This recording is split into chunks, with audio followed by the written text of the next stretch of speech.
via constantemente aquela passarela, que era próximo da minha casa, e eu ficava olhando para a via, né, vendo os carros passar em alta velocidade, e uma voz falava comigo, falava, cara, você tem que se jogar, né, de tal maneira que você realmente morra. Então espera que venha um caminhão, para que você, uma carreta, você vai se jogar para que quando você cair, a carreta passe por cima.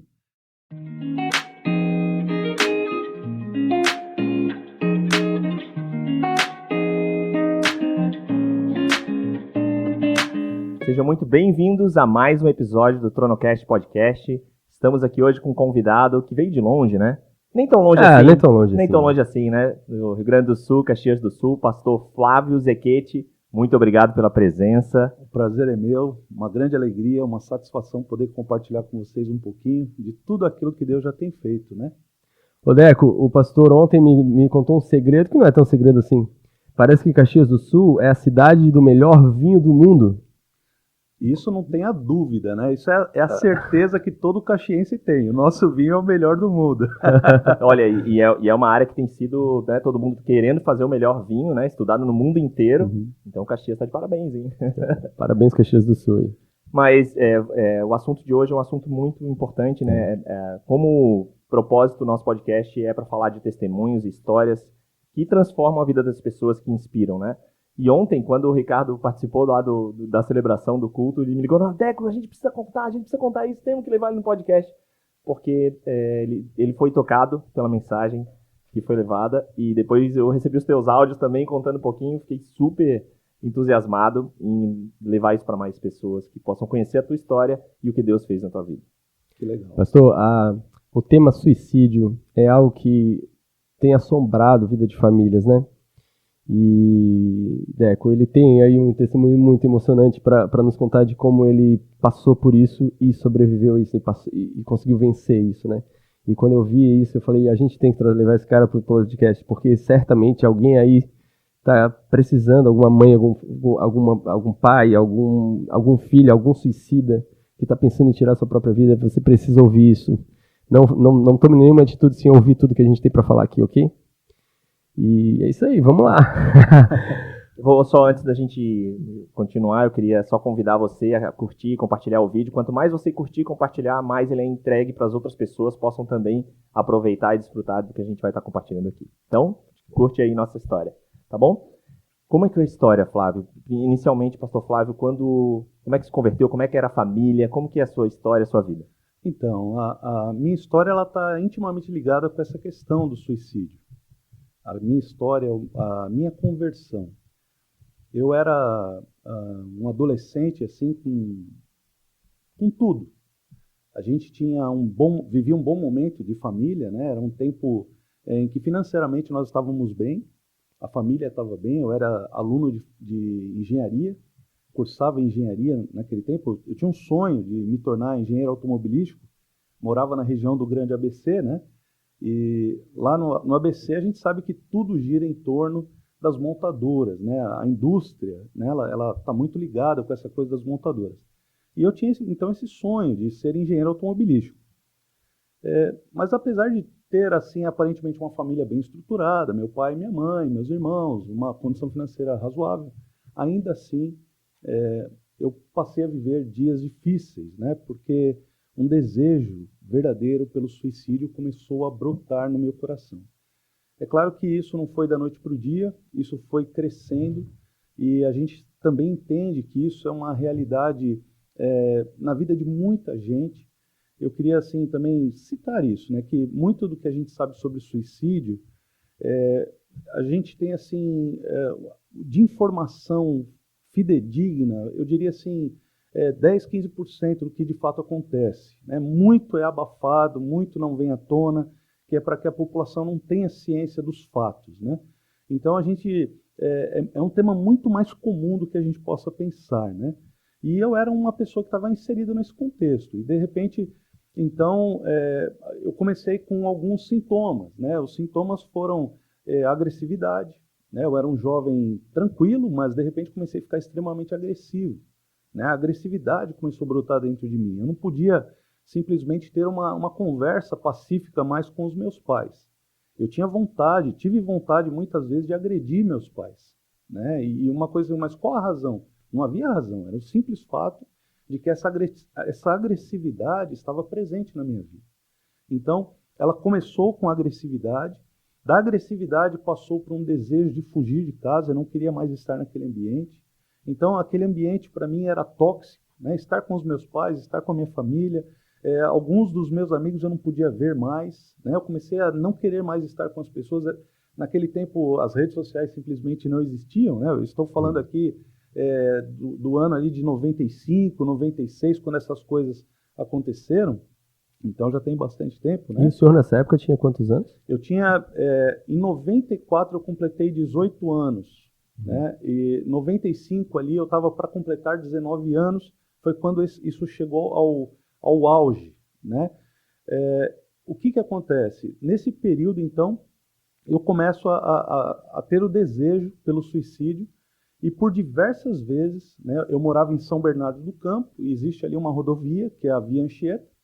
A Via Anchieta, ela liga a capital, né, São Paulo, a Baixada Santista, e no quilômetro 18 ali tem uma passarela, né, e eu ia constantemente àquela passarela, que era próximo da minha casa, e eu ficava olhando para a via, né, vendo os carros passar em alta velocidade, e uma voz falava comigo, cara, você tem que se jogar, né, de tal maneira que você realmente morra. Então espera que venha um caminhão, para que uma carreta, você vai se jogar para que quando você cair, a carreta passe por cima.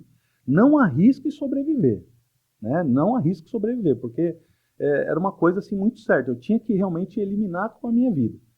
E aquilo foi crescendo, né? Crescendo. E nesse tempo, a minha família, então, ela começou a perceber que algo de fato estava acontecendo, algo de errado estava acontecendo com a minha vida. E a gente começou a ter muitas buscas, né? Se aventurar em muitas coisas. Olha, tudo que é tipo de auxílio, né, na espiritualidade a gente buscou. E esses auxílios na espiritualidade que a gente procurou buscar, na verdade, agravaram a minha situação. Agravaram bastante a minha situação, né? Então, aí veio talvez o pior dos momentos. O pior momento foi quando esse desejo já vivo, presente dentro de mim pelo suicídio, então eu comecei a ter visões, né? Visões. E essas visões, elas eram perturbadoras. Então, por exemplo, eu estava deitado na minha cama e eu olhava para a porta do meu quarto e eu via uma sombra com uma silhueta humana e essa sombra se apresentava para mim e aquilo era um terror terrível, né? Porque eu via que tinha alguém ali, tinha alguma coisa ali, e aquilo me perturbava.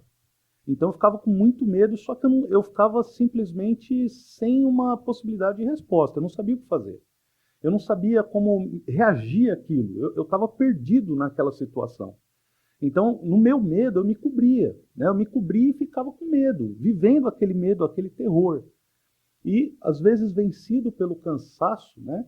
Eu arriscava virar de lado na minha cama. Era quando eu sentia que aquilo que estava na porta vinha na minha cama e se deitava na cama, do meu lado.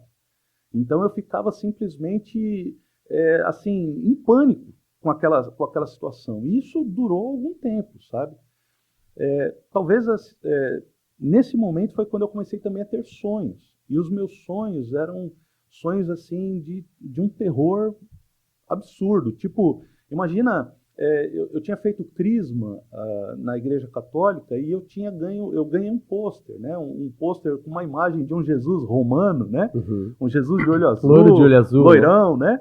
Um Jesus um pouco diferente daquele que a gente imagina ter sido de fato, né?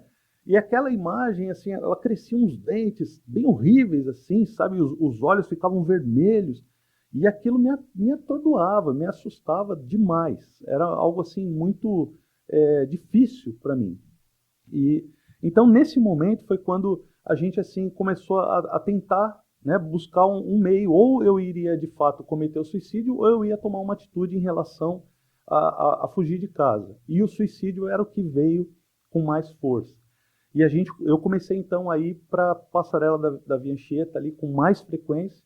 E aí eu olhava e todas as vezes que eu olhava para o chão, né, eu ficava olhando aquilo e aquela voz falando comigo, se joga quando vier a carreta. e por várias vezes eu me dobrei naquele parapeito da passarela, e com aquela intenção, eu vou me jogar, e algo assim não me deixava fazer. E eu voltava para casa sempre aos prantos, né? O que está acontecendo comigo? Que vida é essa? Por que isso está acontecendo? Era mais forte do que eu. Simplesmente eu não tinha como controlar esse drama, né?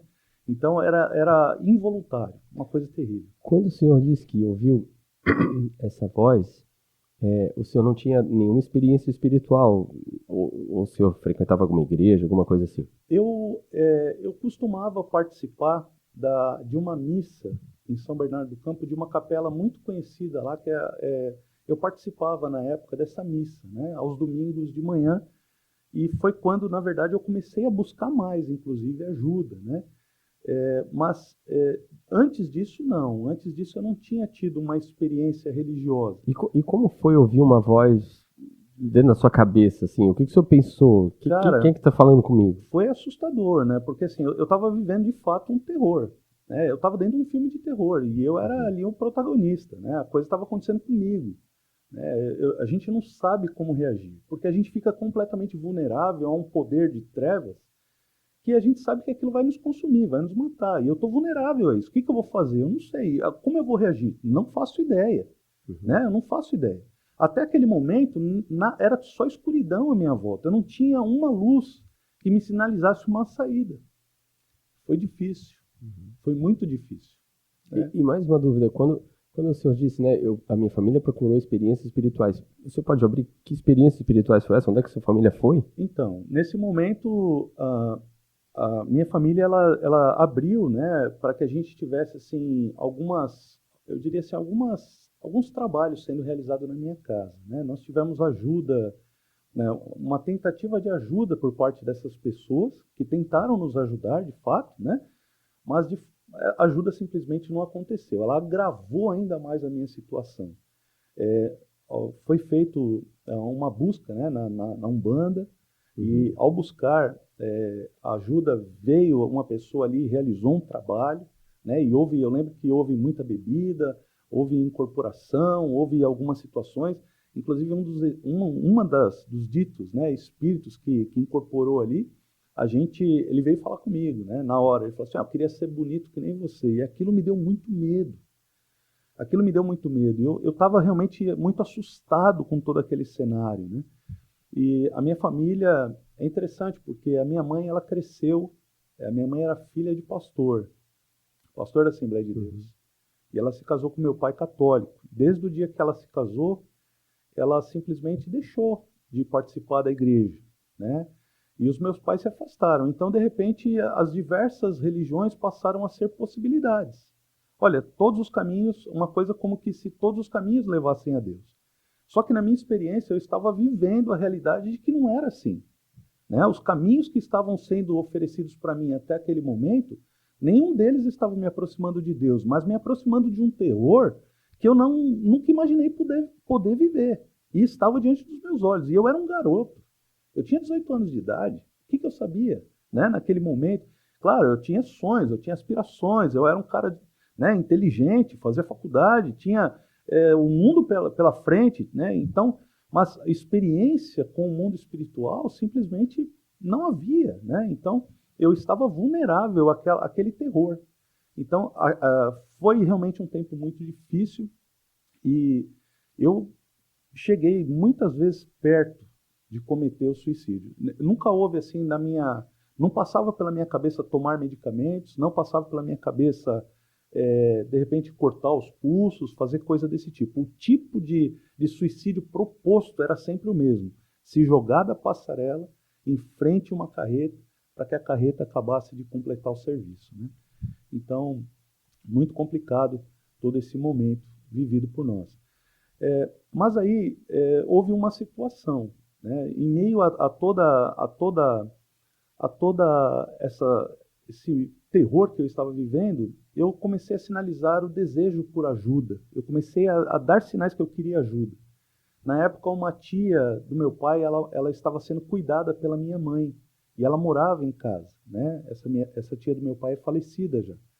E aí, a irmã da minha mãe, minha tia, né? ela é enfermeira e ela cuidava dessa tia, ajudava, minha mãe cuidava de dia e a irmã do meu pai cuidava de noite. E a minha tia começou a perceber sinais, ela falou assim, minha mãe chama Alice, ela falou assim, Alice, por que você não pede para Lídia orar pelo Flávio? Né? E a minha tia Lídia era esposa de pastor, e ela falou assim, eu acho que é isso que eu vou fazer. E ela ligou para a tia Lídia, né, e falou assim, Lídia, olha, o Flávio ele está assim, precisando de ajuda, preciso que você ore por ele, ele está muito agressivo, porque o que a minha mãe lia de mim era agressividade. Ela não fazia ideia do que passava, eu nunca tinha aberto isso para ninguém, era uma coisa muito velada.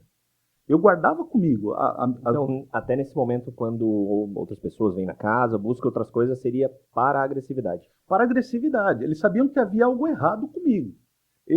Puxa, por que esse jovem, que aparentemente está tudo bem, tem saúde, esse jovem que tem uma boa condição, está fazendo faculdade, tem uma estrutura familiar, como é que esse cara, nessa condição, é como ele é? Ninguém conseguia diagnosticar os motivos da minha agressividade, que realmente eram elevados, né? Não era uma agressividade assim eventual, era constantemente agressivo. E essa situação então levou a minha mãe a buscar ajuda com a minha tia Lídia, né? E foi quando ela então começou a orar por mim. E a minha tia Lídia, ela orou por uma semana ou 2 semanas com um grupo de orações da igreja dela, e iria começar então uma campanha de oração numa igreja próximo da casa dela. E a minha tia sinalizou, falou, Alice, olha, você precisa levar o Flávio para essa igreja, porque ali vai ter uma missionária que Deus está usando muito ela. Leva ela lá, leva ele lá, né? E minha mãe, então, depois de 2 semanas, mais ou menos, eu não tenho certeza dessa quantidade de dias, né? Era tudo muito... Mas, enfim, a minha tia liga para minha mãe, leva ele lá. E minha mãe veio falar comigo e na hora eu aceitei, eu topei, né? Ela falou assim, você me leva lá na igreja? Eu falei, levo, mãe, levo sim, né? E ela falou assim, então vou convidar a Cibélia. Minha esposa, na época, eu já namorava com ela, né? Vou convidar a Cibélia aceitou, e fomos nós 3 no dia para esse culto, né? Que ia acontecer na direção dessa missionária Cida Miranda, nunca mais vou esquecer o nome dela. E a caminho, rapaz, foi algo assim inacreditável que aconteceu, porque eu estava dirigindo, indo para aquela igreja, né? E parece que tudo aquilo que eu vivia, daquele terror, simplesmente veio à tona. Eu não perdi a consciência, eu estava consciente do que eu estava falando, porém, se naquele dia eu pudesse bater na minha mãe, eu teria feito. E assim, só porque ela me pediu para levá-la para a igreja. Então eu fui tomado de um ódio que eu nunca vivi nada parecido. Eu não sei descrever para vocês o que foi aquilo. E eu comecei a gritar com a minha mãe. Eu disse para ela assim, você está querendo me levar para esse lugar? Você sabe que eu tenho religião. E eu batia no peito, eu tenho religião. Como você quer me levar para um lugar diferente? Eu não quero ir para esse lugar. E aquela cena, né? E minha mãe fala, filho, calma, você não precisa entrar. Você me deixa na porta lá, espera do lado de fora, eu vou participar e depois você volta para casa. E falei, é isso mesmo que eu vou fazer, eu não quero entrar, não quero saber. E eu sabia que eu estava indo para uma igreja de crente. E eu falei, esses crentes só servem para fazer fofoca, esses crentes só servem para fazer, né, ficar de conversa na porta da igreja. E falei um monte de coisas, né, que me veio à mente. E eu lembro desse momento assim, como se fosse hoje, né? Foi muito marcante na minha vida. E quando eu cheguei, então, na frente daquela igreja, era uma igreja muito simples, era um galpãozinho, né, não tinha nada, era um pavilhãozinho com cadeiras, né?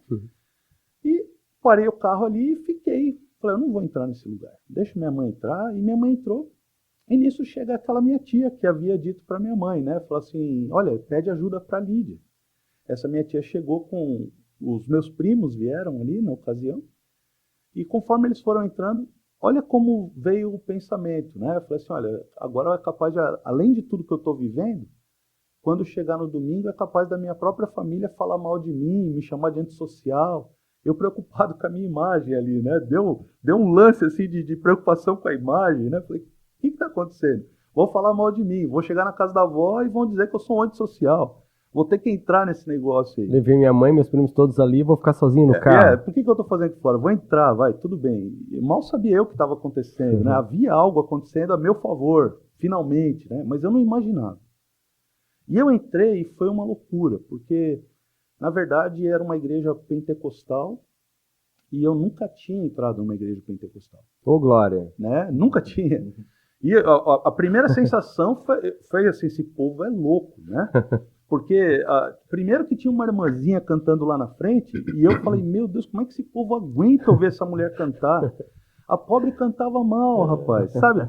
E eu falava, e aí cada um que passava pro outro, vou dar oportunidade, né? E cada um cantando, eu falei, e o povo chorando, e batendo palma, eu falei, que doideira é isso, né? Onde que eu onde eu vim me meter? O que estão fazendo comigo aqui nesse lugar? E só que algo me chamou a atenção, porque na hora que eu entrei eu não pude sentar lá no fundo, eu queria ficar no fundo, só que o fundo estava cheio. E minha mãe e a Cibele tinham sentado lá na frente, na primeira fileira, e eu fui para a primeira fileira com elas. E quando eu cheguei lá, tinha uma mulher de joelhos dobrados, né? De joelhos dobrados, e ela estava ali, no chão, e ela ficou. O culto rolando, as canções acontecendo, e a mulher de joelho dobrado, e a mulher não se mexia. Mas eu olhando para aquela mulher, falava, o que essa mulher está fazendo? Né? Todo mundo aqui, e ela de joelho dobrado. Aí daqui a pouco ela, pum, levantou. Uma meia hora depois, sei lá quando, ela levantou. E aí a menina que estava dirigindo o culto, ela falou assim, eu quero então agora passar a palavra para a missionária Cida Miranda. E deu o microfone para essa mulher. Ela, uma mulher, um testemunho assim, depois a gente acabou conhecendo ela bem, né? Mas ela, uma mulher forte, e ela abriu a Bíblia e começou a falar alguma coisa a respeito da Bíblia, que eu não faço ideia do que era, né? E começou a falar e tal. E na medida que ela foi falando, ela começou a olhar para aquele grupo de pessoas que estava reunido naquele salão, e ela começou a apontar, né? E eu lembro de algumas coisas que ela falou. Tinha um senhor sentado ao fundo, e ela apontou bem para ele e falou assim, o senhor aí, o senhor veio para essa campanha de oração porque o senhor está em busca de uma cura. E eu quero te dizer que o Senhor me faz ver um anjo entrando pelas portas, e o coração que você precisa ser curado, hoje o Senhor te cura. E a família inteira começou a prantear, a chorar. Né? E alguns pulavam, outros choravam. E eu falei, que loucura é essa? A mulher está vendo um anjo, e o anjo está dando um coração novo para esse homem. Né? E aí, atrás de mim, tinha um rapaz com as mãos abertas, assim, e ela falou assim, você, jovem, você tem clamado a Deus porque você anseia pelo ministério. Hoje o Senhor confirma o teu ministério, recebe o cajado que você tanto tem pedido a Deus. E aquele menino começou a pular, sabe? Pular e glorificar a Deus, e glória a Deus, glória a Deus. E começou a falar em línguas estranhas, e aquilo para mim, eu falei, o que está acontecendo? O que ele está falando, né? Na verdade, eu estava mais horrorizado, escandalizado do que qualquer outra coisa. Eu não estava entendendo nada. E cada um que ela apontava, algo acontecia. Bom, depois de muito tempo rolando esse culto, e muitas pessoas terem recebido uma palavra, um dedo apontado, essa mulher começou a andar de um lado para o outro, assim, lá na frente, e ela começou a dizer assim, olha, tem gente que tem tudo na vida. Vive em boa casa, está estudando, tem os pais perto, tem os irmãos perto, a família é boa, mas é agressivo. Quando ela falou assim, eu falei, opa, Alguém contou alguma coisa para ela. Será que essa mulher vai começar a falar de mim, né? O que está acontecendo? Ela está falando de mim agora. Aí ela vira e fala assim, olha, e o pior, ele está pensando em fugir de casa. Eu falei, não, deve ser de mim. Só que ela andava de um lado para o outro, não falando nada para ninguém. Está pensando em fugir de casa. E quando então ela estava indo, ela simplesmente solta uma frase assim, o pior de tudo, ele está pensando em suicidar-se, em se suicidar. Quando ela falou isso, ela virou para mim, apontou o dedo no meu rosto e falou assim, não é isso, meu jovem. Cara, naquele momento, foi como se, eu não consigo descrever isso de outra forma, mas foi como se um balde de amor fosse derramado sobre a minha vida. E eu tive uma paz, uma alegria, um gozo, que eu nunca mais posso esquecer o que aconteceu comigo. Toda aquela aflição, todo aquele terror, toda aquela situação que estava me matando por dentro, me consumindo, me destruindo, roubando a minha esperança, tirando a minha vontade de viver, de repente mudou numa palavra, num dedo apontado. Não é isso, meu jovem? E Jesus, então, se mostrou para mim. E ali eu conheci o amor de Deus. Eu não entendia quem era Deus, eu não entendia nada sobre Jesus, mas eu entendi que Ele me amou. E eu recebi aquele amor. E eu fui para casa assim, impactado, depois de chorar muito, eu chorei muito naquele dia. Chorei, eu chorei tudo que eu podia e o que eu não podia. E aquela mulher orou por mim, e eu fui para casa não mais agressivo, não mais com desejo de suicídio, mas com uma vida nova dentro de mim. Cheguei na minha casa, eu falei para o meu pai assim, pai, você precisa ir para a igreja. Meu pai, você está louco? Eu falei, você tem que ir para a igreja, pai, você tem que ir lá. Mas ir lá para quê? Eu falei, não, você tem que ir lá, pai, você tem que ir lá. Você precisa ouvir o que essa mulher tem para dizer. E ninguém entendia o que estava acontecendo dentro de mim de novo. Agora era uma outra crise, porém positiva, né? E o primeiro milagre, então, que eu vivo é que depois de muito tempo sem dormir e o pouco de sono que eu tinha durante a fase desse tormento que eu vivi, né? O primeiro milagre que eu vivi na minha vida foi o fato de que eu dormi a noite inteira. E dormi como uma criança. Nunca mais eu vi nenhuma imagem aparecendo na porta. Nunca mais eu tive um sonho que me perturbasse. Nunca mais aconteceu nada como aquilo que vinha acontecendo. O desejo do suicídio, ele simplesmente foi embora, desapareceu da minha vida. E ali, então, experimentando aquilo, eu acordei. Ao invés de ir para a faculdade, eu falei, eu preciso fazer uma coisa. Eu vou para uma loja e eu quero ir numa loja dessas de crente. Eu quero ir numa loja de crente. Onde que tem uma loja de crente? Porque eu vou comprar uma Bíblia. E fui buscar uma Bíblia.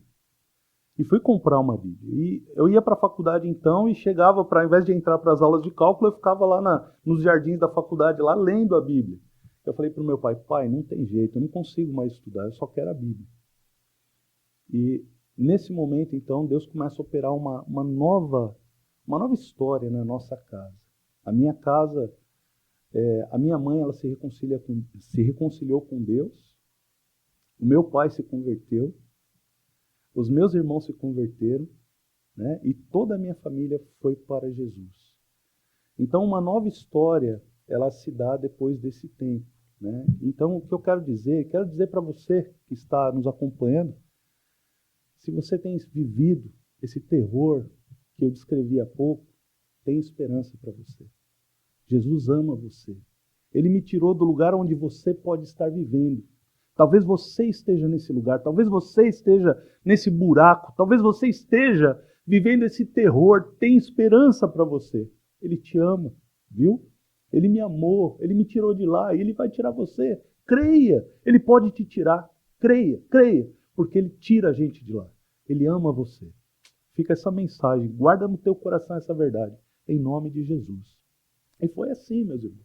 Né? A minha história, ela se deu, né? Esse tempo de conversão foi algo realmente muito impactante. E o legal é que, de repente, toda a minha família, né?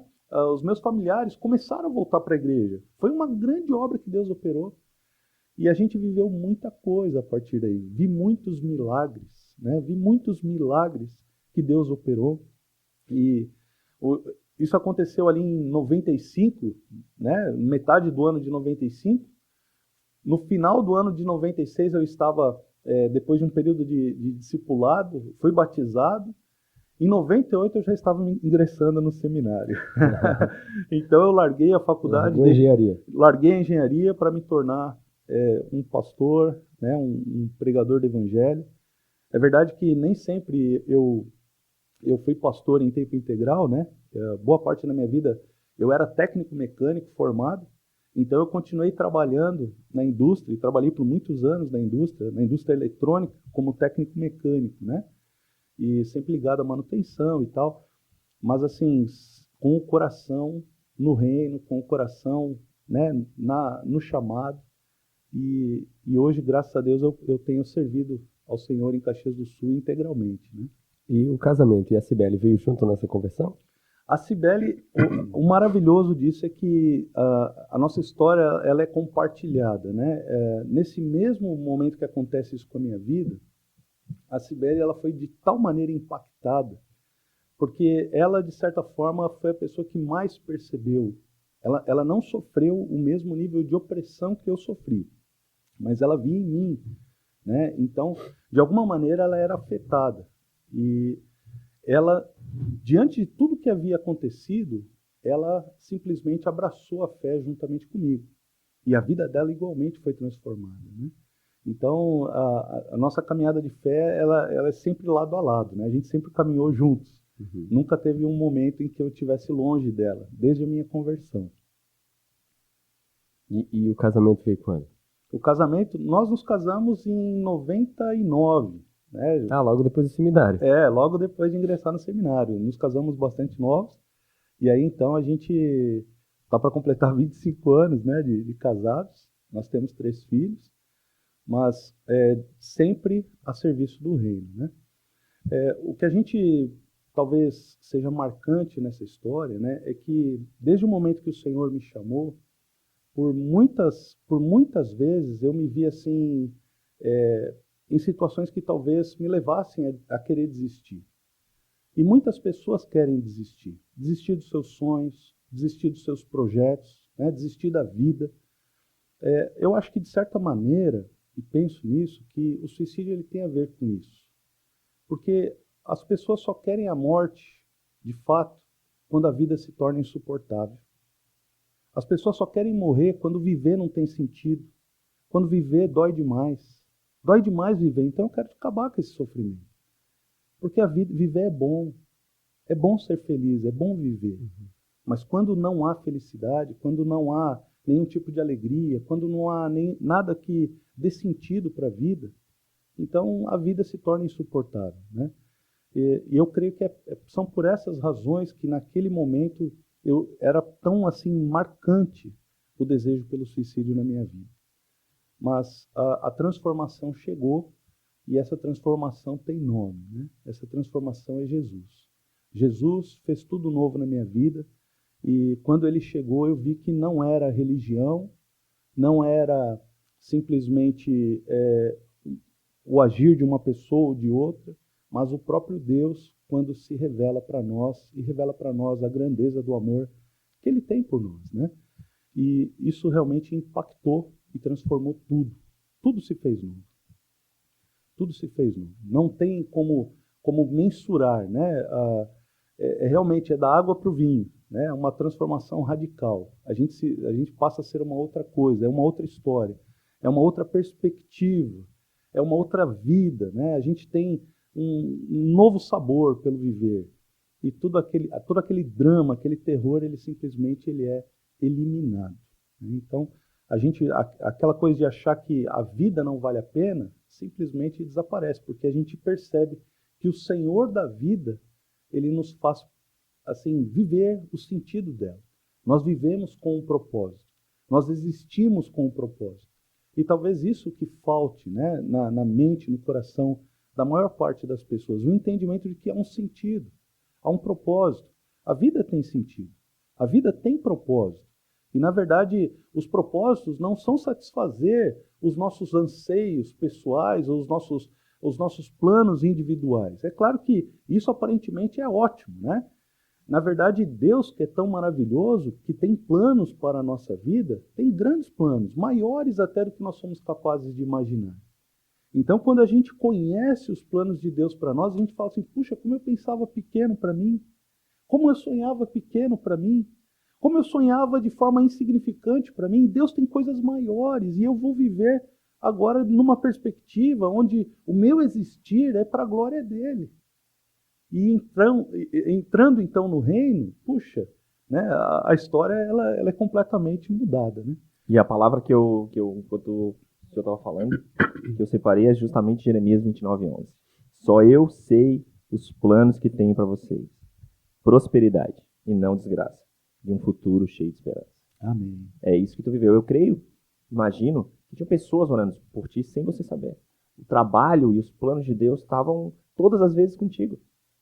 E ele te alcançou naquele dia, mas ele vinha trabalhando na tua vida durante esse tempo todo. É verdade.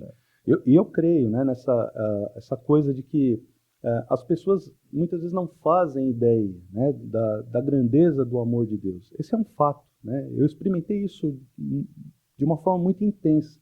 Era alheio a essa verdade. Eu não conhecia nada. Como é que, primeiro, será que Deus existe mesmo? Será que não é invenção de alguém essa história de que Deus existe?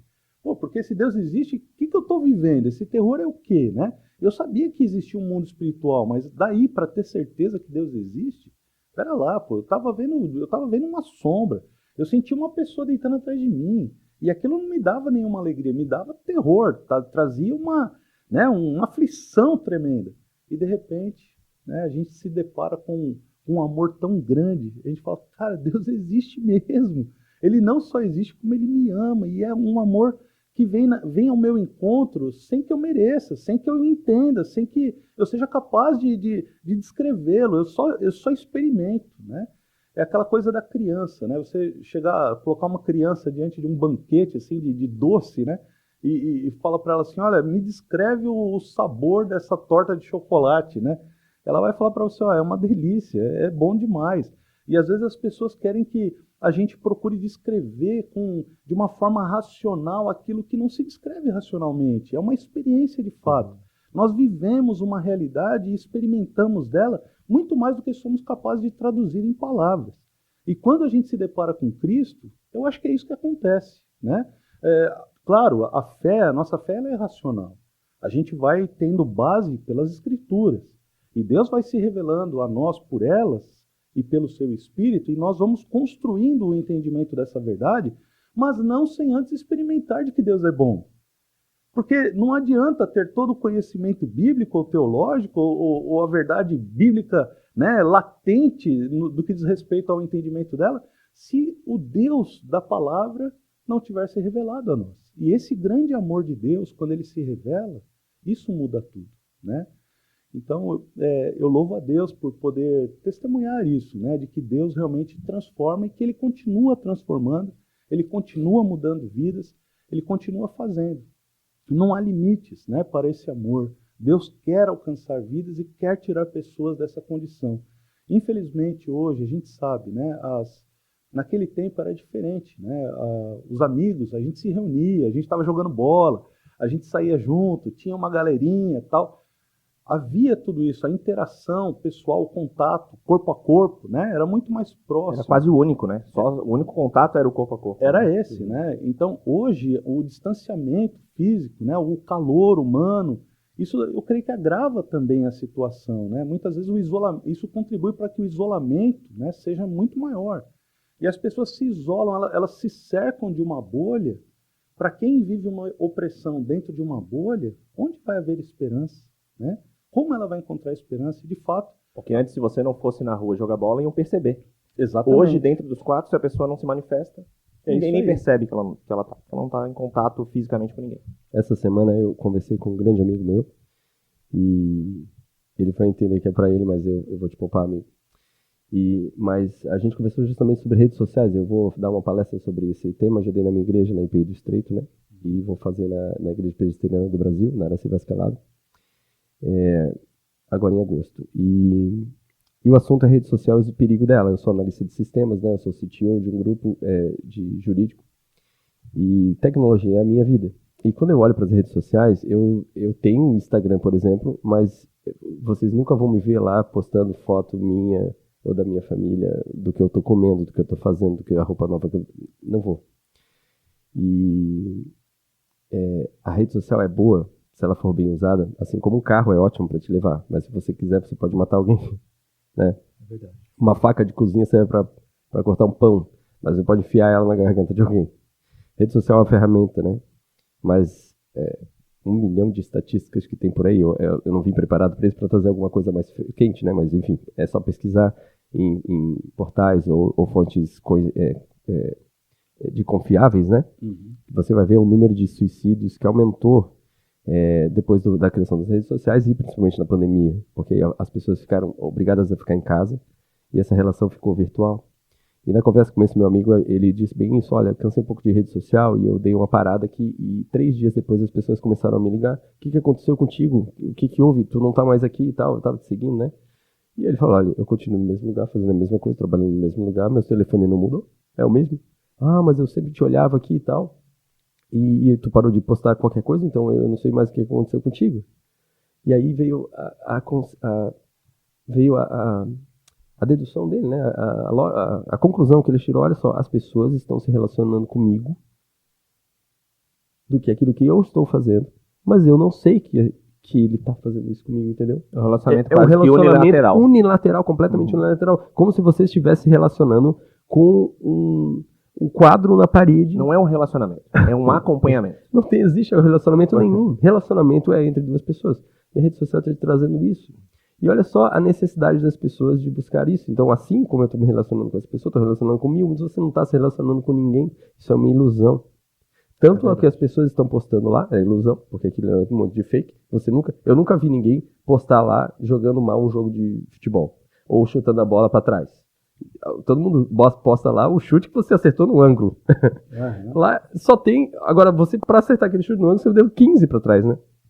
Essa que é a verdade. Aquele prato de comida maravilhoso que você usou ali ontem, você comeu pão com ovo. E o pão com ovo você não postou. Né? O fake tá ali. Não é fake. Até pode ser uma verdade, mas a verdade ilustrada, cheia de figuras. Quando eu vejo esse testemunho do Senhor, maravilhoso, né? Da transformação de Deus, eu fico pensando assim...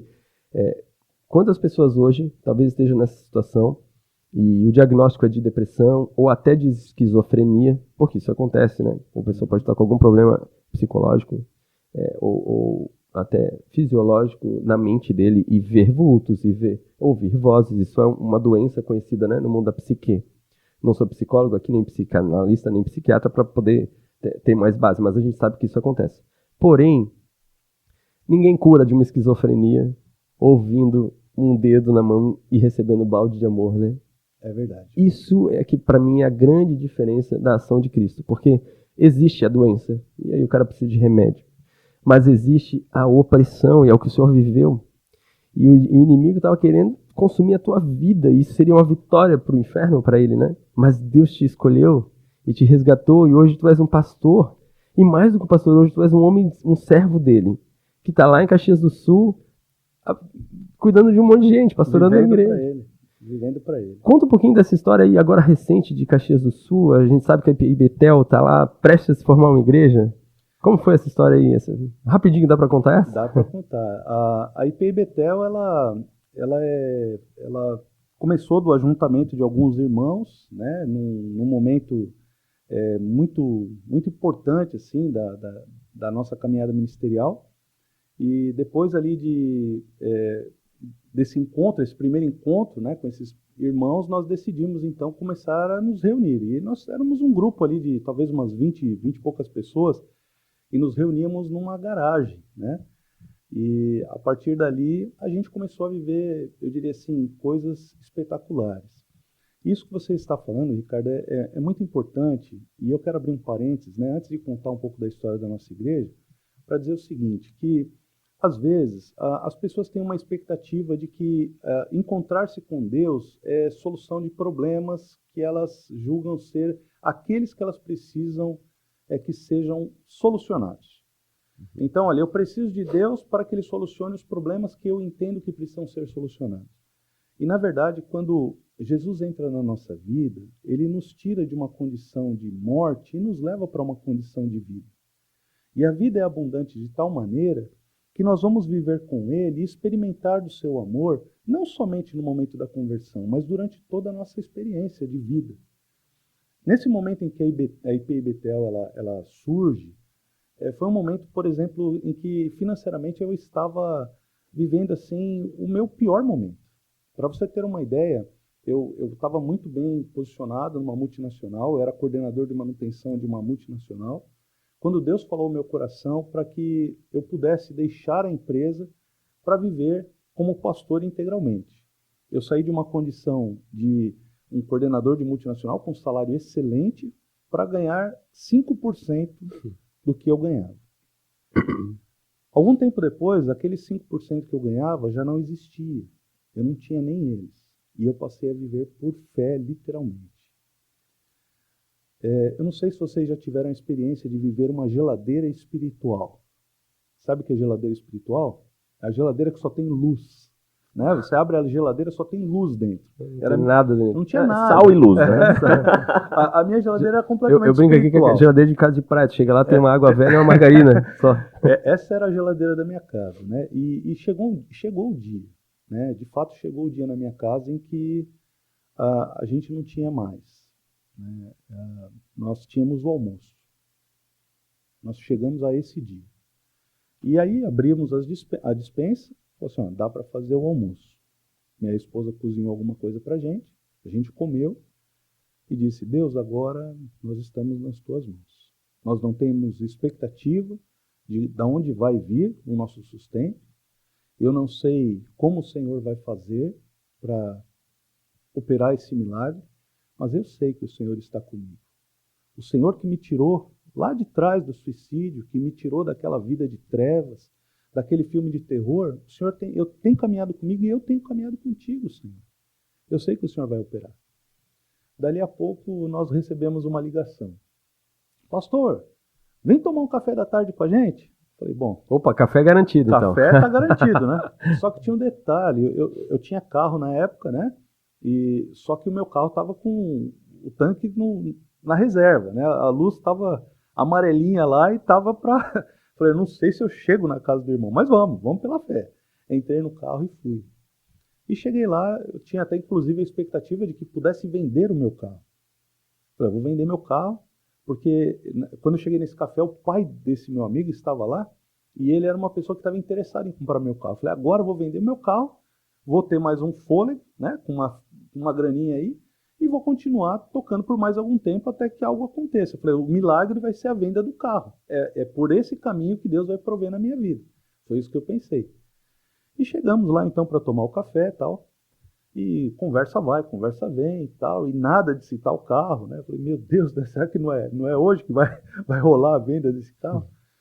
E depois de tomar o café, o pai, era um prédio, o pai desse meu amigo falou assim, olha, eu vou descer lá com vocês. Era uma rua sem saída. Ele falou assim, ó, faz o seguinte, vira seu carro lá e encosta aqui do lado do meu. Eu falei, vai ver o carro. Eu falei, glória a Deus, né? Agora eu vou vender meu carro, vou ter algum meio, né, de subsistência aí para poder continuar. E de repente, esse cara pega e abre o porta-mala do carro dele. E ele fala assim, abre o teu porta-mala, né? Ele abriu o porta-mala dele. Eu olhei para o porta-mala dele cheio de compras, assim. Um rancho completo. Ele começou a passar as sacolas para o meu porta-mala. Começou a passar as sacolas. E eu comecei a pegar as sacolas, ajudar e chorar, né? E chorar, meu Deus, o Senhor está mandando o rancho para minha família. No dia que tudo acabou, no dia que eu comi o último almoço, o Senhor está me dando, né, a experiência de viver, a tua provisão, o teu milagre, porque o Senhor cuida das aves do céu, do lírio dos campos. O Senhor cuida e está cuidando de mim hoje, está cuidando da minha família. Era um carro grande dele e o porta-mala estava cheio. Foi um rancho assim, ó, que deu para mais de mês na minha casa. Quando acabou de passar tudo, ele sorriu para mim. Eu estava com uma camisa polo assim com bolso. Ele pegou, colocou um dinheiro assim e falou assim, ó, isso aqui é para você. Tinha mais R$200. Eu falei, e a gasolina também, Jesus? Até a gasolina, o Senhor me deu. Você lembrou da gasolina. Até a gasolina. Cara, aquele dia foi simplesmente maravilhoso. Eu falei, esse Deus é fiel. Né? Ele é maravilhoso, ele está com a gente o tempo todo. Né? Opa, foi mal. Ele está com a gente o tempo todo, muito mais do que a gente pode imaginar. E então a nossa igreja começou a ver milagres desse tipo, não só na provisão, através de pessoas, né, que com amor começaram a se mover nessa fé, como também milagres em nível assim, de cura mesmo, sabe? A gente teve uma experiência com uma família, um casal novo, primeiro filho deles, né?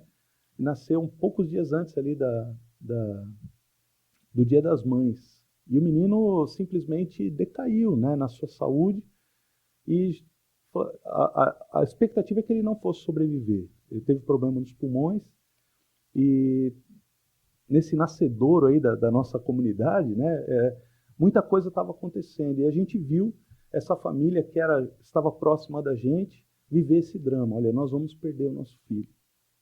E de repente, no dia das mães, eles ligaram para mim e falaram assim: pastor, a médica passou aqui e avisou que era melhor chamar um padre para batizar. E eu imediatamente entendi, falei: puxa vida, né? A médica está dizendo, olha, corre porque não vai sobreviver, vai morrer. E eu me arrumei e falei: estou indo. E fui para o hospital. Quando eu cheguei lá, me deixaram entrar na UTI. A mãe da criança, ela estava olhando, né, para aquela incubadora, simplesmente assim, desolada. O pai olhando para o teto, andando de um lado para o outro. E aí, quando ele viu eu chegando, a médica ia passando, ele segurou a médica e falou assim: olha, eu posso pedir para o pastor orar pelo meu filho? A médica, sem crer, ela deu de ombro assim e falou assim: olha, pode orar, né? E abriu a incubadora com desdém, assim: não adianta orar, esse menino está morto. A oxigenação dele estava em 14. E aí eu abracei aqueles pais e pude ver talvez o maior milagre que eu já vi na minha vida. Aquele menino que não tinha nenhum tipo de expectativa de vida. Nós abraçando, né, o pai e a mãe dele, eu falei: olha, vocês vão orar e eu vou orar com vocês. O nosso Deus tem poder para dar vida para ele. E a gente fez uma oração muito simples ali. Falei: Senhor, o Senhor é o Deus da vida. O Senhor dá, o Senhor tira. E eu creio que o Senhor pode restaurar a saúde dessa criança. E eu coloquei a ponta do meu dedo assim na testa daquele menino. E conforme a gente orava, eu escutei uns bips mais fortes dos aparelhos lá. E quando acabou a oração, eu olhei, a oxigenação dele estava ali em 85. Eu falei: louvado seja Deus. O Senhor curou, né? O menino se chama Estevão. O Senhor curou o Estevão. E algo de maravilhoso, então, se deu naquela ocasião. Porque eu falei: Deus está operando algo aqui, né? E a gente foi embora. Naquela noite o menino melhorou, passou bem. Quando chegou na segunda-feira, ele começou a piorar de novo. O Gui me ligou, falou: pastor, meu filho não está bem. Eu falei: vamos continuar crendo. Os pais dele eram pessoas assim muito crentes, muito fervorosas, estavam orando, a família dele estava orando, a nossa igreja estava orando. Todos os nossos conhecidos estavam em oração por essa criança. E aí passou a segunda-feira, ele debilitou um pouquinho, mas na terça-feira ele começou a melhorar de novo, melhorar. Na sexta-feira ele já estava fora de risco. Quando os médicos já não sabiam mais descrever o que estava acontecendo, poucos dias depois ele foi liberado, teve alta. E hoje é um garotão lindo. Estão vivendo inclusive fora do país, foram embora do Brasil. Mas assim, é um testemunho, né, para dizer que Jesus, o interesse de Deus, muitas vezes as pessoas: o que Deus quer comigo? Meu irmão, Deus não quer te levar só para o céu. A questão não é essa. As pessoas às vezes ficam: mas o que Deus quer com a gente? O que Deus quer é que nós vivemos a realidade de um tempo e um mundo que a Bíblia chama tudo isso de império das trevas. O mundo é mau. O mundo está cercado de maldade. E o que Deus quer fazer? Deus quer nos tirar dessa realidade, desse mundo cruel, e nos transportar para o seu reino, onde Jesus Cristo é o Senhor, onde Jesus Cristo é Rei. E quando a gente sai então dessa realidade, desse mundo caótico, desse mundo caído, e é inserido na realidade do reino de Deus, onde Cristo é Senhor e Rei, então a gente passa a viver como filhos amados. E toda a realidade de filhos que somos, por causa de Jesus, por causa daquilo que Ele realizou por nós há 2000 anos na cruz, a gente passa a experimentar de uma forma intensa. E aí a gente não é mais abandonado por Ele jamais. Ah, mas e quando eu fraquejo? Ele está comigo. E quando eu sou forte? Ele está comigo também. E quando eu estou triste? Ele está comigo. E quando eu estou alegre? Ele está comigo. Ele não me deixa mais. Né? Nós estamos nas mãos dele. Ele fala assim: ninguém pode arrebatar vocês das minhas mãos. Então essa experiência com o Evangelho, ela é maravilhosa porque a gente passa a contemplar de perto, né, as maravilhas de Deus. E o nascimento da nossa igreja em Caxias foi um nascimento marcado por essas coisas. Né? Uma igreja pequenininha, mas marcada por muitos milagres. Muitos milagres. Né? O Ricardo está com a gente aqui nos bastidores. Né? A gente teve uma experiência assim, numa célula um dia na casa dele. O pessoal estava ali e uma mulher que tinha um problema, ela tinha um tumor gigantesco, maior que uma laranja, no abdômen. E essa mulher falou assim, olha, compartilhou, falou assim, olha, eu tenho esse problema e tal. E no meio da célula da reunião, naquele momento, falou assim, ó, vamos orar por ela. Né? O Ricardo sentiu essa direção e os irmãos falaram assim, ó, vamos todo mundo orar por ela aqui, porque Deus pode fazer. E de fato Jesus estava com eles naquele lugar. Cara, Jesus fez uma obra. Aquela mulher só podia deitar de um lado. Naquela noite, ela pegou e percebeu que ela estava deitada de um lado e ela se virou. Quando ela se virou, ela falou, ué, mas o que está acontecendo aqui? Ela pôs a mão e não sentiu aquela bola.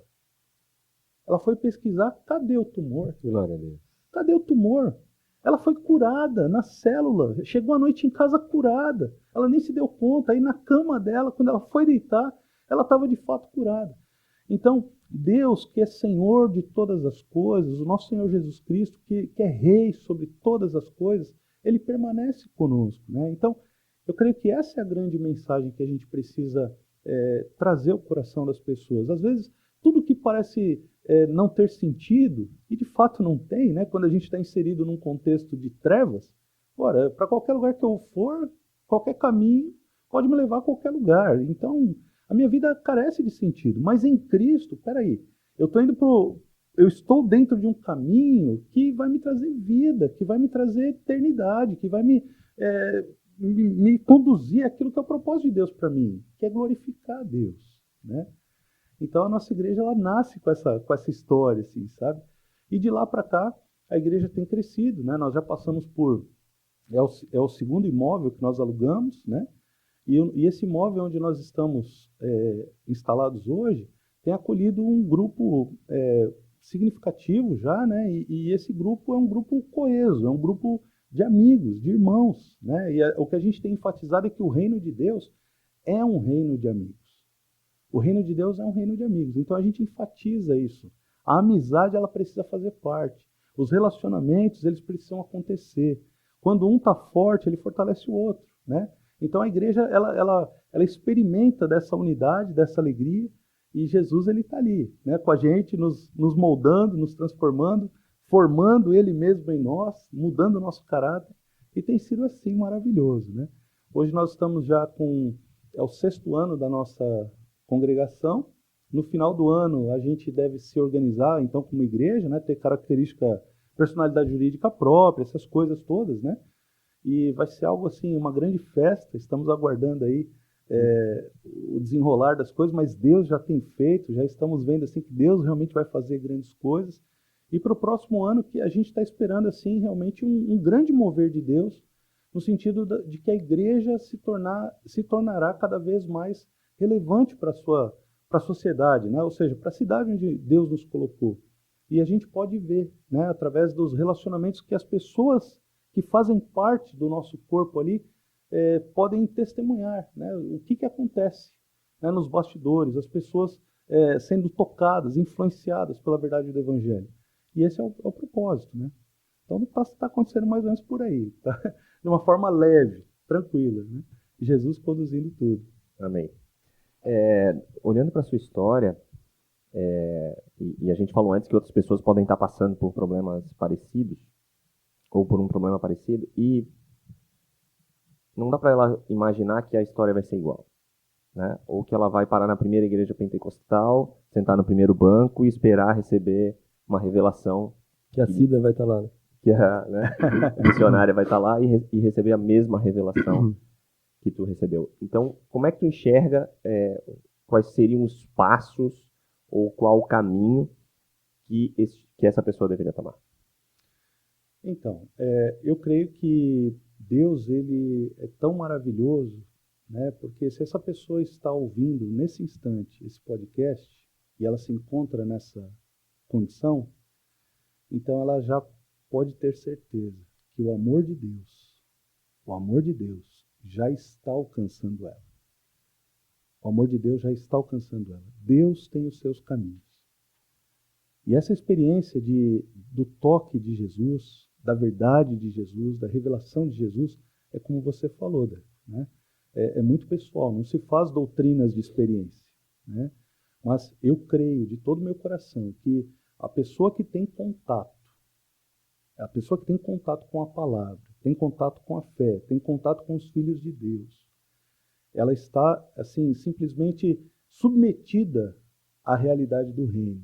O reino de Deus está onde os filhos de Deus estão. E quando os filhos de Deus, onde os filhos de Deus estão, o Senhor está também. E se o Senhor está, meu irmão, aquilo que hoje é trevas, aquilo que hoje é terror, aquilo que hoje é desejo por suicídio, simplesmente cessa. De uma forma assim, nós podemos usar assim uma linguagem, né, de uma forma mágica, né, de uma forma instantânea, porque Deus faz. E Deus ama, né? Deus muda situações.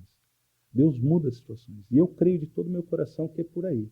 Sabe, é a presença do seu povo, é a presença dos seus filhos, dos seus discípulos, transformando realidades. Aonde está um filho de Deus, aonde uma voz de um filho de Deus chega, ela chega em nome do Senhor, e onde essa voz chega, a esperança surge, né? A novidade vem, a transformação acontece, e é por aí que eu vejo, sabe? E uma parte interessante na sua história é que o mover foi um desconforto. Nem sempre é confortável. Nem sempre é confortável. Sair do carro foi um desconforto, né? Entrar na igreja foi um desconforto. O movimento que estava acontecendo estava sendo um desconforto. E às vezes a pessoa pode estar passando por desconfortos e vai ter que passar por desconfortos nessa busca, né? E mesmo sabendo que Deus está alcançando, Deus está cercando os passos, mas a atitude, o sair, o mover do lugar é muitas vezes um desconforto. Até porque eu entendo que as pessoas elas têm aquela falsa sensação, né? E tem de fato, de que a vida está no controle delas. Elas estão no controle de todas as coisas. E isso a gente sabe que é uma grande bobagem, né? A vida não está no controle de ninguém, né? A vida tem, de fato, um controle, mas não na mão de homem algum, de ser humano algum. Quem controla a vida é o Senhor Deus, né? O controle está nas mãos dele. E a gente, quando começa a compreender essa realidade, isso é libertador. Porque muitas vezes a gente pensa, olha, eu vou fazer, eu vou realizar, né? A gente não considera, por exemplo, eu posso adoecer, né? Eu posso sofrer alguma situação, eu posso perder o meu trabalho, eu posso ficar sem dinheiro. Todas essas situações que são possíveis na vida, a gente acha que isso a gente não vai acontecer com a gente, né? E na verdade essas coisas acontecem. Então essa sensação de segurança que muitas vezes nós temos, ela é enganosa. A segurança nós só temos, só é possível, só é verdadeira por meio da fé. Quando a gente entende que a vida não está no nosso controle, que a vida não tem a ver com aquilo que a gente decide, com aquilo que a gente determina, mas a vida é uma entrega àquele que é o Criador de todas as coisas, o Senhor de todas as coisas, então nós somos livres. Nós somos livres, porque ao nos entregarmos a gente fala assim, olha, eu não tenho mais domínio sobre a minha vida. Eu vivo a alegria da vulnerabilidade. Eu não sou mais vulnerável a situações, mas eu sou vulnerável a Deus. Eu sou vulnerável àquilo que Ele quer realizar na minha vida. Eu sou vulnerável a todos os planos, os projetos dele. E a gente entende que a vontade de Deus é melhor que a nossa, né? E a gente passa a viver isso. Eu tenho um monte de vontade, eu tenho um monte de plano, eu tenho um monte de projeto. Cara, tudo isso que você tem, boa parte deles pode até estar alinhado mesmo com o que Deus tem para você. E está tudo bem. Agora, o que não está alinhado, pode ter certeza. Em Cristo, essas coisas vão se dissolver, elas vão se desfazer. Para quê? Para que um excelente venha. Para que o novo venha. Né? Para que a alegria tome conta. Para que a experiência do reino aconteça de fato. Né? E eu vejo que é por aí. As pessoas, então, elas deixam o controle para entregar esse controle para aquele que de fato é Senhor da vida, né? Então, se as pessoas que estão nos ouvindo se encontram assim, eu digo a você, meu irmão, né? Você que nos ouve, né? Digo a você, você deve entregar o controle da sua vida a Jesus, porque Ele te ama e a sua vida pode ser transformada. E pastor, eu tive uma história familiar, né?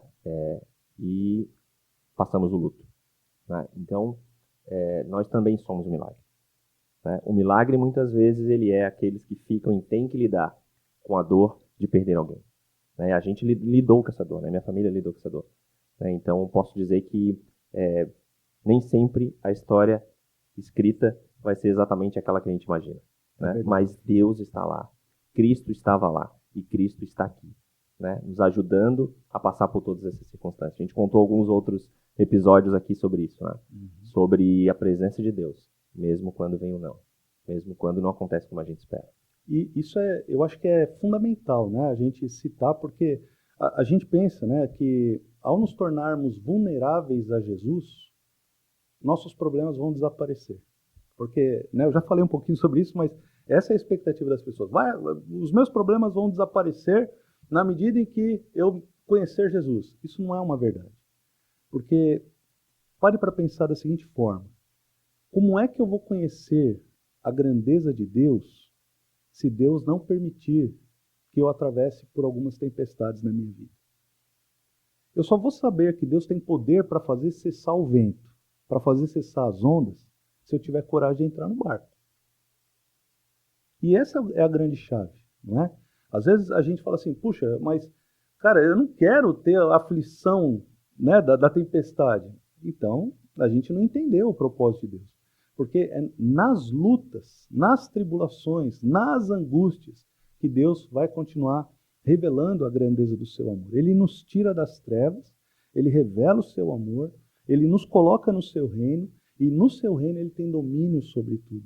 Então, mesmo com o Senhor, a gente vai passar por situações, né? Eu posso citar aqui um exemplo. Teve um momento da minha caminhada ministerial em que eu achei que eu fosse morrer, espiritualmente falando, né? Eu não queria me suicidar, não era nada parecido com isso mais. Nunca mais isso aconteceu comigo, né? Mas naquela ocasião, era como se o ministério, o meu chamado, a minha vocação estivesse morrendo, né? E eu falei assim, será que eu vou morrer ministerialmente? Eu estava no Ceará, eu passei 2 anos lá no Ceará servindo ao Senhor lá, trabalhava também numa empresa lá, e durante esse período eu enfrentei uma depressão muito profunda.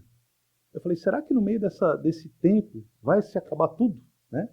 E aí foi quando eu tive a experiência de ver, né, realmente Deus me tirando, como que de uma areia movediça, né? Falando assim, olha, filho, eu tenho ainda vida para você. Você está passando por tudo isso, mas hoje você vai conhecer ainda mais do meu amor. Então a gente vai crescendo, né, na experiência, no conhecimento da graça, né, na nossa vida com Deus, e isso tudo é maravilhoso. O Evangelho é poderoso e maravilhoso, né? É o poder de Deus. O poder de Jesus dentro de nós é que pode fazer essa transformação. O senhor falou uma coisa aqui que talvez não tenha percebido, ou talvez sim, mas eu percebi e eu queria deixar claro. O senhor falou assim, ó, que um dos maiores milagres da minha vida foi quando o senhor tocou o dedinho na testa da criança e ela tinha oxigenação de 14 e Deus operou o milagre e ela automaticamente foi para 88. O senhor era esse bebê com oxigenação, morrendo com oxigenação de 14. Perfeito. E Deus, ou a missionário, enfim, a sua mãe, ou a oração, ou tudo que estava envolvido, foi o dedinho na sua testa. Automaticamente, quando o Senhor disse que recebeu esse balde de amor, o Senhor ressuscitou da morte. E o Senhor tem vida. E olha que legal, Deus te deu a oportunidade de sair da morte e e viver intensamente no ministério, e te deu a oportunidade de viver a experiência de que a mão dele, através da tua, ele abençoa essa família, e o Estevão está aí hoje vivo, fora do país e viajando e crescendo, né? Quanto mais outros milagres, provavelmente que talvez esse foi mais impactante, mas todas as vidas que o Senhor está abençoando em Caxias e a sua família, enfim, faz parte de uma vida que lá atrás alguém escolheu botar o dedinho na sua testa e o Senhor ressuscitou. Olha como isso é lindo, né? E talvez você aí está em casa com oxigenação em 14. E olha o exemplo desse homem. Deus pode transformar, não quer dizer que você vai virar pastor, mas pode ser que isso aconteça contigo também. Né? Se for a vontade de Deus, em nome de Jesus, cara, acorda. Pode ser. Mas talvez não. Talvez você seja um engenheiro, um analista de sistemas como eu, um contador como o Deco é, mas com certeza se tem alguém que pode te tirar da oxigenação de 14 para te botar em 88 ou 98, né? É Jesus, cara. Olha o que aconteceu com esse cara aqui. Hoje ele é pastor e está abençoando um monte de vidas. Talvez hoje você pense, não tem mais saída para mim, eu quero me jogar na frente da carreta. Era o que ele pensava. Ele está aqui hoje testemunhando a vida dele, né? Vai pregar hoje aqui, tá montando uma igreja, que Deus está usando ele para crescer uma igreja e fundar uma igreja, em nome de Jesus vai dar certo. Amém. Né? E vai crescer ali. E a gente está torcendo, e agora, a partir de agora, né? Conhecemos o senhor agora, né? Está morando também para que Caxias ferva lá, né? Amém. Pastor, o senhor quer deixar aí o endereço, algum contato aí para o povo de Caxias do Sul, região, estiver perto do senhor, poder procurar, não o senhor, é procurar Jesus através da IPI Betel? Amém. Então, nós estamos ali no bairro Cinquentenário, na Rua das Gardênias, 729. Fica próximo ali do Burger King, né? Pô, já dá para sair do culto e comer um hambúrguer. Já dá para sair do culto e comer um hambúrguer. E é um lugar muito gostoso. A nossa igreja é uma igreja acolhedora, aconchegante, né? E a gente está lá para receber o abraço de todo mundo que quiser aparecer, vai ser acolhido, vai ser amado, e tenho certeza que esse balde de amor vai ser derramado sobre sua vida também. Deus é bom e Ele está lá com a gente e quer estar contigo. Isso aí. Se você que está aí nos ouvindo estiver passando por isso e não sabe com quem falar e precisar de alguma ajuda, nos procure em nossas redes sociais, né, Deco? Fala aí com o Trono Cash que de algum jeito a gente coloca aí com alguém que tem experiência, com o próprio Flávio, ou com outras pessoas que a gente conhece aí que podem te aconselhar e te falar palavras de Deus para você, tá? Talvez você esteja aí procurando alguma saída e que não está te ajudando. Tá aqui a única saída, não o Flávio, mas a saída que o Flávio encontrou é a única saída, amigo. Se liga nisso, tá? É isso, gente. Pastor Flávio, muito obrigado, né? É um conteúdo poderosíssimo aqui para compartilhar. Creio que Deus vai multiplicar, né, esse testemunho, assim como tem feito na multiplicação da sua vida e toda essa jornada que Ele te colocou. Agradecer mais uma vez o seu tempo. Né? Sei que a gente já está quase em cima do horário, né? E controlando aqui para a gente estar no culto. O homem vai pregar daqui a meia hora, nós temos que liberar ele. É um prazer. Mas uma alegria mesmo recebê-lo. É um prazer enorme, né? Eu me sinto muito honrado de estar aqui e meu desejo, né? Minha oração é que realmente o TronoCast possa alcançar vidas, porque o trabalho de vocês é muito especial. E creio, né, que as pessoas que estão já sendo alcançadas, né, e de alguma maneira esse amor que a gente tem citado aqui já está sendo derramado e que isso cresça, né, que o Senhor amplie, que o Senhor multiplique, que o Senhor faça grande cada vez mais e que mais e mais vidas possam vir aqui testemunhar também. Olha, cara, eu estava ouvindo, estava participando, aconteceu comigo, né? Glória a Deus. Glória a Deus. Obrigado pela oportunidade, pessoal. Obrigado você que acompanhou aí, deixamos o nosso abraço aqui também, TronoCast, acompanhe, compartilhe e curta. Queria lembrar as pessoas que estão aqui, Lê e Nana, Leandro Delfino e minha esposa aí nas mídias, e também o Ricardo que está aí acompanhando, né? Meu xará. Sobrenome Ricardo? Saqueli, Ricardo Saqueli, que veio junto aqui com o Flávio. Tá certo, gente? Muito obrigado, tudo de bom aí para vocês, acompanhem.